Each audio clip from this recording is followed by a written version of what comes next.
आज आपण बनवणार आहोत पत्ता कोबी। पत्ता कोबी ही कापून घेतलेली आहे आणि धुवून घेतली आहे। त्याच्यामध्ये थोडेसे वाटाणे टाकणार आहे ओले, लसूण घेतलेला आहे, 2 कांदे घेतलेत आणि 2-3 छोटे छोटे बटाटे घेतलेत, धनिया आणि मिरची। ह्याच्यात मी टमाट्याचा वापर नाही करणार आहे। आता आपण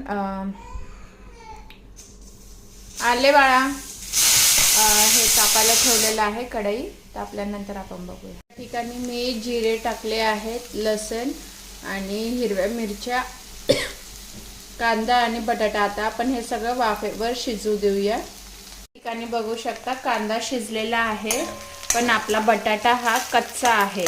कांदा जास्त शिजलाय, थोडा ब्राउनिश झालाय कांदा, पण आपला बटाटा हा कच्चा आहे। काय घाबरण्याचं कारण नाही, कच्चा आहे। आपण तो पुन्हा वाफेवर शिजवणार, जेव्हा भाजी शिजेल तेव्हा वाफेवर शिजून निघेल ती। आता आपण ह्याच्यामध्ये वाटाणे टाकूया, हिरवे ओले वाटाणे आहे हे, आणि जे आपण कोबी धुवून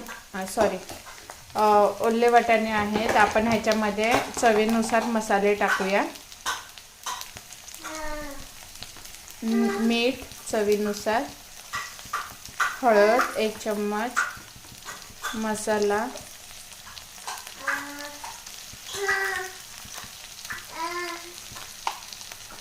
धनिया पूड। ह्याला चांगलं मिक्स करूया।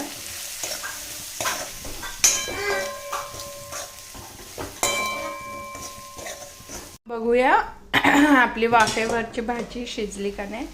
बघा, कोबी दिसताना किती जास्त दिसत होती, पण ही कोमजली आहे पूर्ण, थोडी खालून लागलेली आहे, पण वाफेवर शिजवली आपण।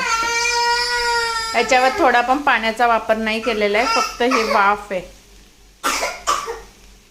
सॉरी, बटाटा शिजलाय का बघू आपण। बघा, बटाटा पण मस्त शिजलेला आहे, बटाटा पण वाफेवर शिजून निघालेला आहे, तर आपल्याला पाणी टाकायची काही गरज नाही आहे।